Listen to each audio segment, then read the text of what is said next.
মিথ্যার দাপট ক্ষণস্থায়ী, কিন্তু সত্যের দাপট চিরস্থায়ী। জৈনিক দার্শনিক বলেন, মানুষ তিন প্রকার। এক শ্রেণীর মানুষ হলো খাদ্যের মতো, যাদের দরকার হয় সব সময়। আর এক শ্রেণীর মানুষ হলো ঔষধের মতো, যাদের দরকার হয় মাঝে মাঝে। আর এক শ্রেণীর মানুষ হলো রোগের মতো, যা আপনার কখনোই দরকার হয় না। সম্পদ আসে কচ্ছপের মতো, আর যায় হরিণীর মতো। ফুল থেকে শিক্ষা নাও প্রফুল্লতা, ঘুঘু থেকে শিক্ষা নাও নর্মতা, মৌমাছি থেকে শিক্ষা নাও শৃঙ্খলা, পিপিলিকা থেকে শিক্ষা নাও কাজ, আর মোরগ থেকে শিক্ষা নাও খুব ভোরে ঘুম থেকে ওঠা। নির্বোধের কথার উত্তর না দেওয়াই তার উত্তর। কোনো জিনিসই অতিরিক্ত হওয়া ভালো নয়, দুটি জিনিস ছাড়া। এক, জ্ঞান। দুই, ভদ্রতা। চরিত্রের কারণেই অনেক সম্মানিত ব্যক্তি সম্মান হারিয়েছে, আবার অনেক নগণ্য ব্যক্তি কুড়িয়েছে বিরাট সম্মান। অভ্যাসগুলো তৈরি করুন। নাম্বার 1, সকাল 5টায় ঘুম থেকে উঠুন। নাম্বার 2, প্রতিদিন 30 মিনিট হাঁটুন। নাম্বার 3, দিনে অন্তত 10 পৃষ্ঠা বই পড়ুন। নাম্বার 4, দিনে অন্তত 6-7 গ্লাস পানি পান করুন। নাম্বার 5, রাত 11টার মধ্যে ঘুমিয়ে পড়ুন। সুস্থ এবং সুন্দর হোক আপনার জীবন। ঘোড়াকে জোর করে পানিতে টেনে নামানো সম্ভব, কিন্তু তাকে জোর করে পানি পান করানো সম্ভব নয়। ঝাড়ুদারের পেশা হলো আবর্জনা পরিষ্কার করা, আর যারা তাদেরকে ঘৃণা করে তাদের পেশা হলো নোংরা ও আবর্জনা সৃষ্টি করা।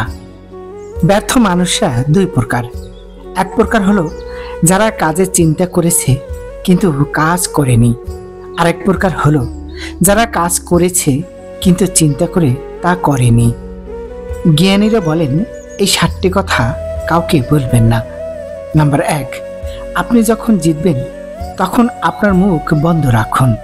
আপনার চিৎকারের প্রয়োজন নেই, লোকমুখে আপনার নাম এমনিতেই শোনা যাবে। নাম্বার 2, আপনার পরিকল্পনা লোকদের বলবেন না। ফলাফল নিজের জন্য কথা বলার জন্য অপেক্ষা করুন। নাম্বার 3, আপনি যা দেবেন তা পাওয়ার আশা করবেন না। প্রত্যেকেরই মাংসের হৃদয় হয় না। নাম্বার 4, প্রতিদিন আপনি ঘুম থেকে ওঠার পরে নিজেকে বলুন, আমার একটি সুন্দর কাজ আছে, গতকালের চেয়ে ভালো হবে।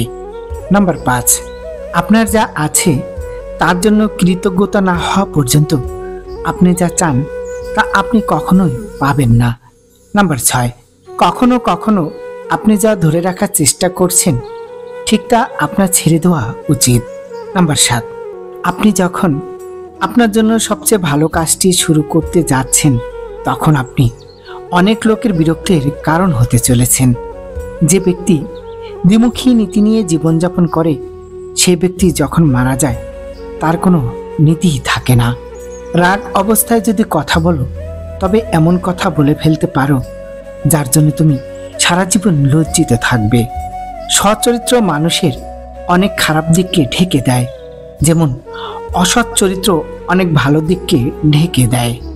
আপনার মধ্যে মূল্যবান কিছু না থাকলে শয়তান আপনাকে এতটা আক্রমণ করবে না। জেনে রাখবে, চোর খালি ঘরে ঢোকে না। জীবন সহজ নয়, আপনাকে শুধু শক্তিশালী হতে হবে। সততা একটি ছোট গাছের মতো, সেটি লাগানোর পর পরিচর্যা নেওয়া প্রয়োজন যেন তা শক্ত হয় ও বৃদ্ধি পায়। নর্মতার মাধ্যমে যা অর্জন করা যায় কঠোরতার মাধ্যমে তা অর্জন করা যায় না। জৈনক এক ব্যক্তি বলেন, তুমি যদি কারো উপকার করো তবে সাবধান, কখনো তা তার কাছে উল্লেখ করো না। আর কেউ যদি তোমার উপকার করে তবে সাবধান, কখনো তা ভুলে যেও না।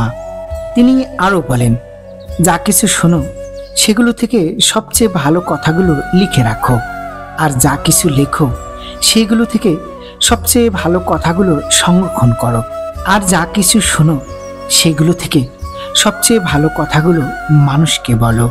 জনৈক জ্ঞানী বলেন, সব কিছুই ছোট আকারে শুরু হয় পাপ ছাড়া, কারণ কেউ বড় পাপ করতে শুরু করলে আস্তে আস্তে তা তার নিকট ছোট মনে হয়, আর কোনো কিছু অতিরিক্ত হলে তার মূল্য কমে যায় আদব বা ভদ্রতা ছাড়া। কারণ আদব যতই বৃদ্ধি পায় তার মূল্য ততই বেড়ে যায়। শুভ কামনা রইল। ধন্যবাদ।